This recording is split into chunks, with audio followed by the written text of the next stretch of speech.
Hello, we are on Unit 7, Lecture 3, The Origins of Christianity. So let's go over here to a map. All right, so here's the Mediterranean Sea.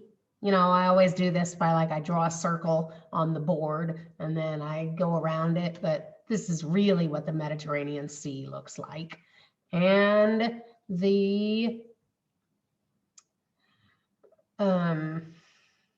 what are we talking about? Right, the Roman Empire was all kind of around here, right? Well, it was the year 63 that the Romans specifically took over this part right here.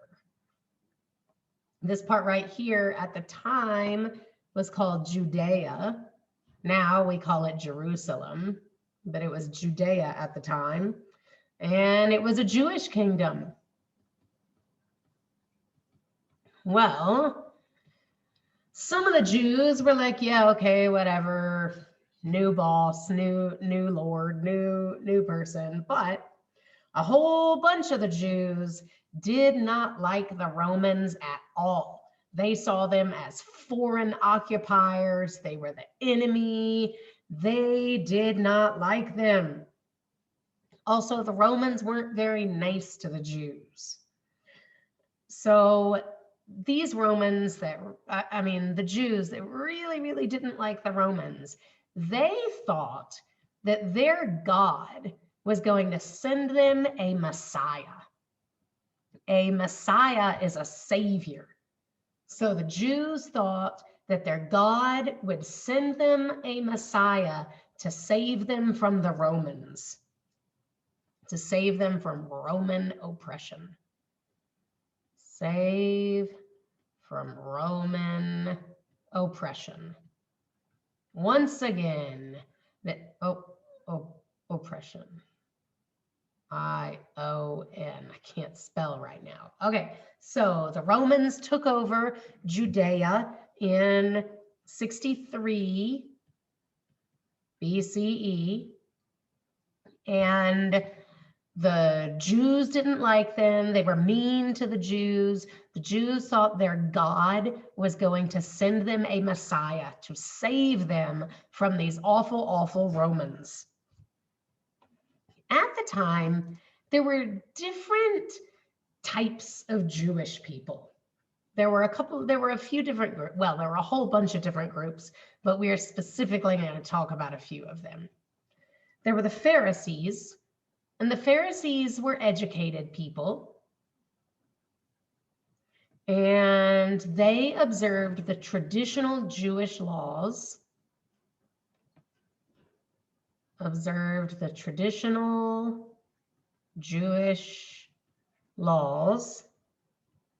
And they believed that if a person were really good, really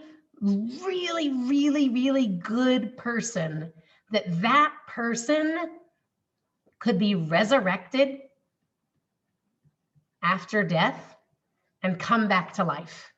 That's what resurrected means. It means you die and you come back to life. Those were the Pharisees. Then we have the Sadducees. The Sadducees were the elite class. So these are the really rich people. They were the elite class, and they supported the traditions of the Temple of Jerusalem.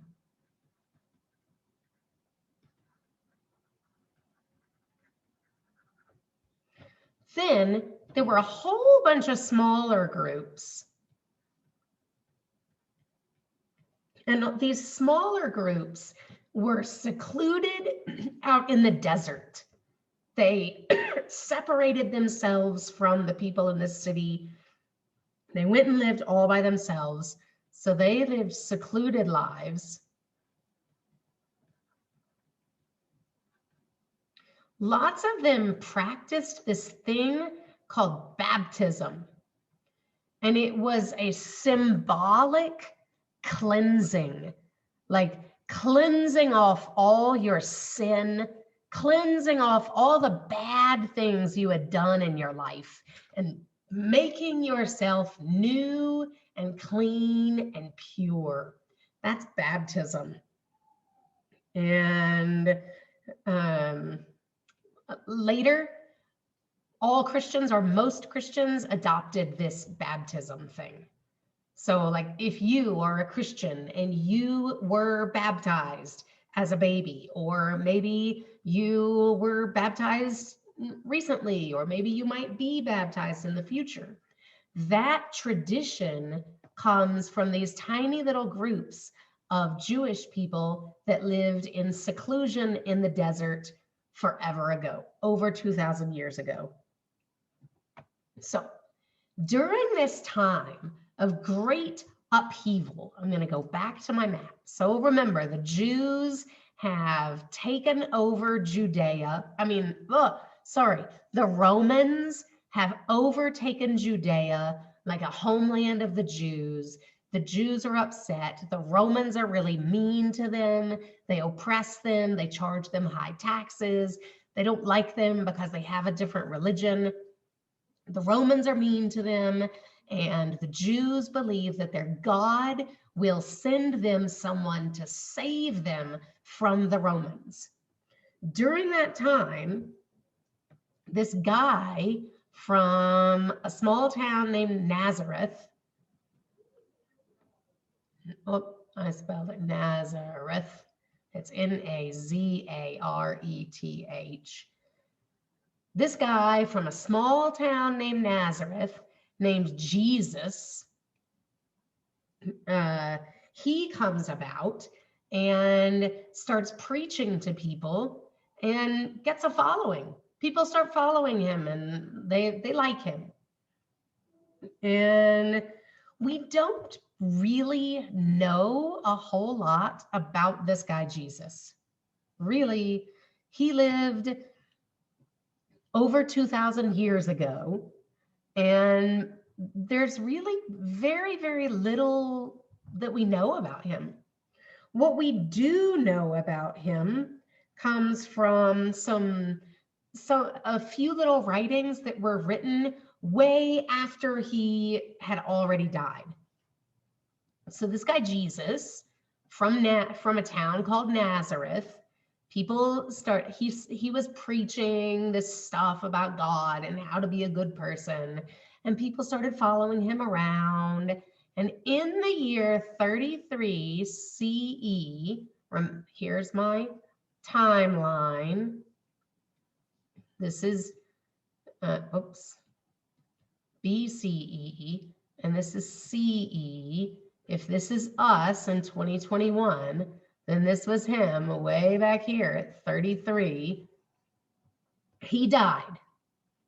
And then about his entire lifetime after that, so in 66 CE, some people started writing about him. And people continued writing about him until about 110 CE.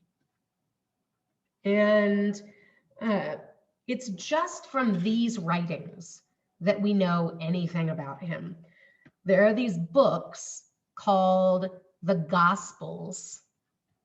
They're not really books. They're like this big. We just call them books.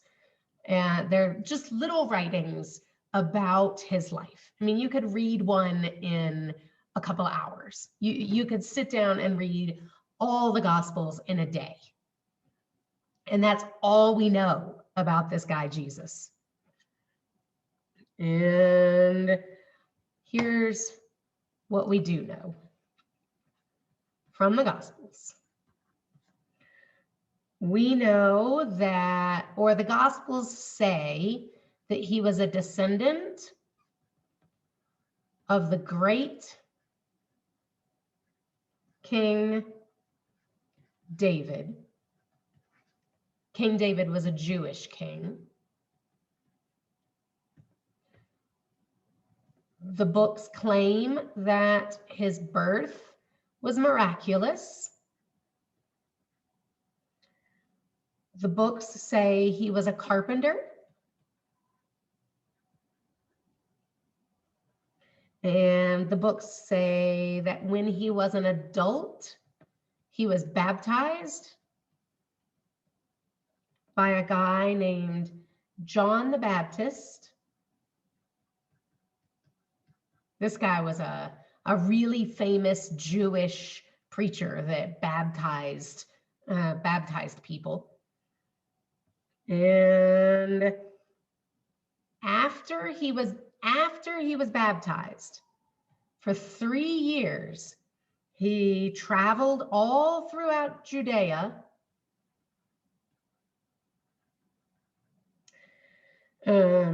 teaching how to be a good person.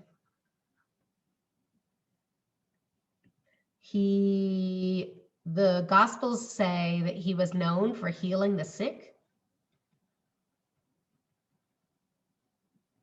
and he was a champion of the poor and the outcast. What does that mean, a champion of the poor and the outcast? It means that he supported the poor. You know, lots of people, when they look at poor people, they go, ugh. But when he saw a poor person, he went towards them and he helped them and he talked to them. The outcast, think of, I don't really know enough about the social structure of this school of AIS, but think of that one person that is totally out of the group, that person that doesn't have any friends. Everybody kind of talks about them and maybe makes fun of them and says mean things about their hair or what they look like or their clothes or whatever. That person is an outcast. And this Jesus guy, he wouldn't talk about them. He wouldn't say mean things about them. He wouldn't make fun of them. He would walk over towards them and say, hey, can I sit down with you? Let's hang out, let's talk. All right. And some of his closest followers started wondering if maybe he was that Messiah. Do you remember when the Romans are so mean to the Jews, and the Jews believe that their God is going to send them someone to save them from these awful, awful Romans. And that person, the word for that was Messiah. And so some of Jesus's followers start wondering, do you think this Jesus guy is the Messiah? Do you think God sent him to save us from the Romans? And this guy Jesus said that God had 2 main rules. Rule number 1, you must love God with all your heart, mind, and spirit. That's rule number 1. Rule number 2 is treat others how you want them to treat you. So before you do something, before you even open your mouth ever, stop and think, would I like it if someone did this to me? That's number 2. Do the things that you do to other people, make sure they're the same things that you would want them to do to you. Okay, so these are the 2 big teachings that Jesus said were the most important things. If you want to be a good Jew, you want to be a good person, you follow these 2 rules. So He had been baptized by who? John the Baptist. For 3 years, he had been traveling all around Judea, teaching people how to be a good person. And then in the year 33, he went to Jerusalem to celebrate the Passover. Do you guys remember what the Passover is? I hope you do, because that would be really cool. Do you remember the Exodus, when we were learning about the Jews forever ago? The Jews were slaves in Egypt, and the Pharaoh didn't want to let them go, but Moses got them out. Well, when that happened, one of the things that made the Pharaoh agree to let the people go was God killed the firstborn son of every family in Egypt.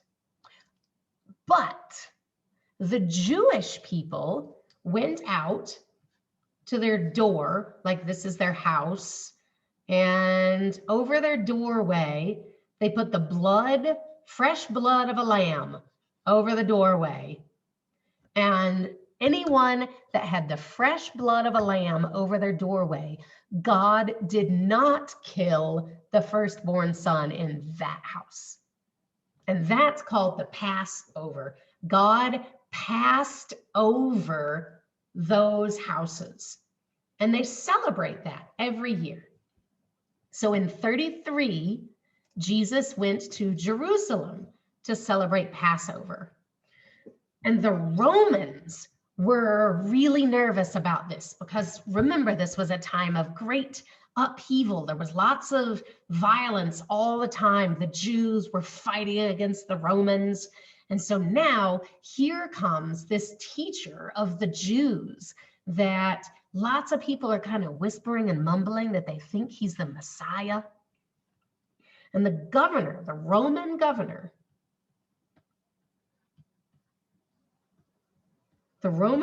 named Pontius Pilate.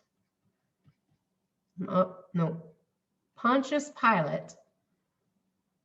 He was trying to keep there from being like a rebellion. He was afraid there might be a rebellion. So he went and arrested this guy. He arrested Jesus, had him executed by crucifixion. Executed by crucifixion. We talked about crucifixion already, and Pontius Pilate was trying to do this to continue to oppress the people. Don't you dare even think about rebelling against us, or this is what we're going to do to you. So Pontius Pilate arrests Jesus, has him executed. After Jesus died, they took his body down off the cross and they put it in a tomb. Well, the story goes, 3 days later, some of his followers went to the tomb and it was empty. His body wasn't there. He was gone. And they went, of course, where's Jesus's body? Where's Jesus's body? And some people claimed to have seen him alive. What? That's mind-blowing. The guy had been killed on a crucifix, and his friends were sad, and sometimes people go to a cemetery to think about their loved ones that have died. So his friends went to the cemetery. It wasn't a cemetery, it was a tomb. They went, the tomb was empty. They freaked out. They went asking their friends. We don't know what happened. And some people said that they saw him up, walking around and alive.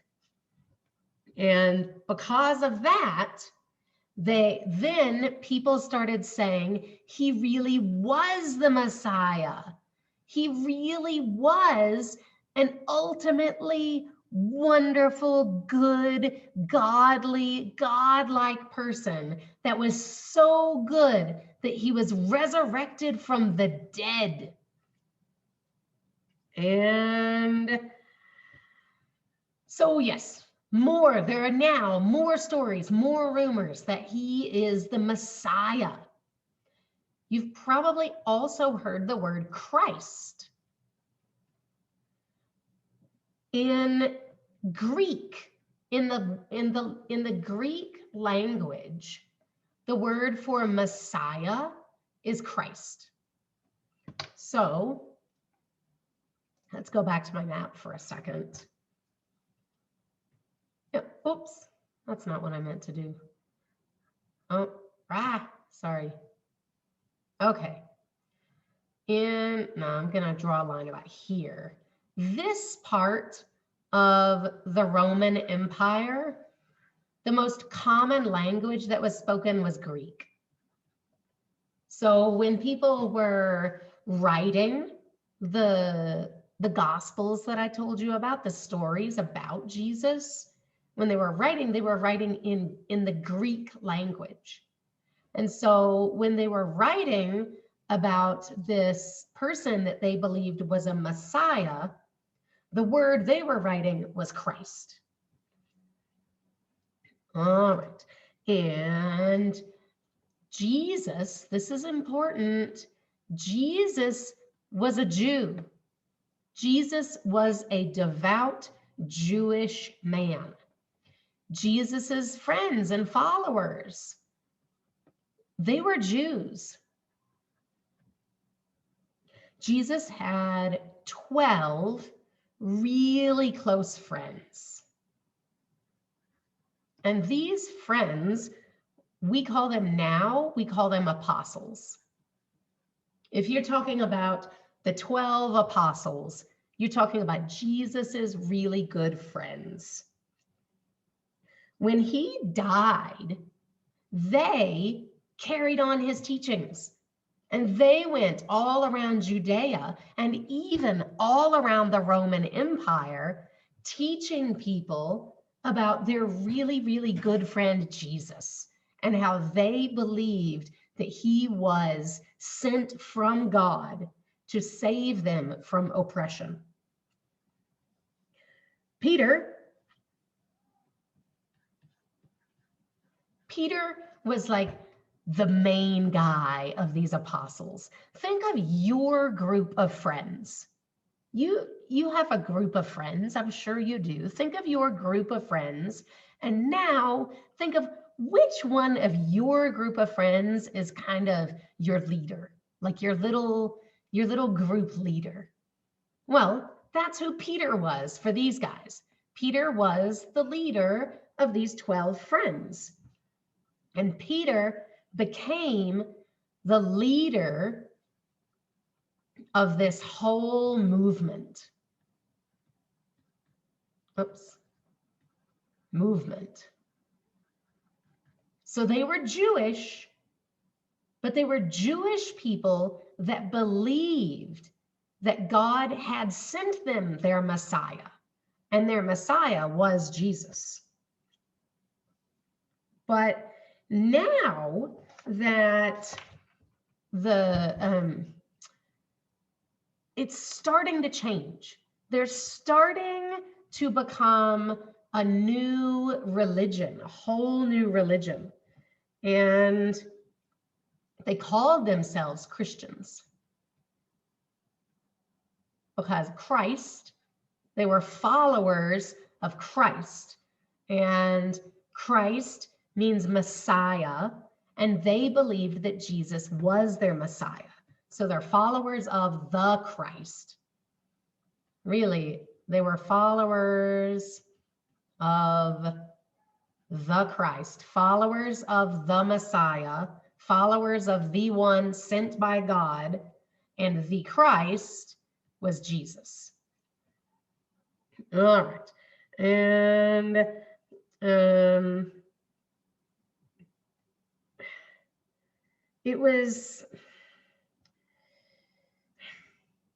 there was a very fine line for a little while where they were still Jewish, but they were believing more and more and more that this Jesus guy was the Messiah, that they were kind of pulling further and further away back from the traditional Jewish teachings.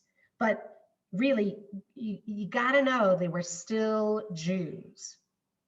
And they were going around, these 12 guys, they were going around teaching about Jesus. Then they started doing something different.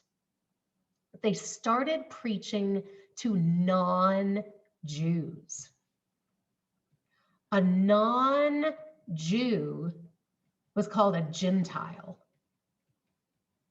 So they started talking to Gentiles about Jesus and talking to Gentiles and saying, he was sent to us from God. You should think what we think. And they started getting Gentiles to follow them and believe their stories. So now they were Jewish themselves, and they had lots of other Jews starting to believe this Messiah story. But now they're also preaching to Gentiles their Messiah story. And in the year 66 CE, there was a great uprising in Jerusalem. Let's go back to my map. Here in Jerusalem, there was a big uprising. And the uprising was from these people called zealots. Zealots were really fierce, dedicated Jews that hated the Romans. Well, there was a Jewish zealot uprising in Jerusalem in 66, and the Romans won, but just barely. The zealots almost overtook them, but the Romans did destroy the Temple of Jerusalem. After another uprising later, the Romans won again, and all Jews were forbidden from living in Jerusalem. All Jews had to get out of Jerusalem. Some of them were sold as slaves. Some of them packed up their stuff and ran away, and they spread all over the Roman Empire. And when they did that, some of them were Jews that believed the Jesus story. And so now they've moved all over the Roman Empire, and they're spreading their stories that they believe about this Jesus guy. There's still quite a bit left in this lecture, so I'm going to stop right here, and I'm going to break this one up into 2 parts. So just remember, there was a zealot uprising, and the Romans destroyed the Temple of Jerusalem. A little while later, there was another uprising, and the Romans got so mad, they banned all Jews from living in Jerusalem. Got rid of all of them. Some of them were sold off as slaves. Some of them just moved away. But some of those Jews were Christian Jews, Jews that believed this Christ story. So now they're going to be spread all over the Roman Empire, and they're spreading their story as they go.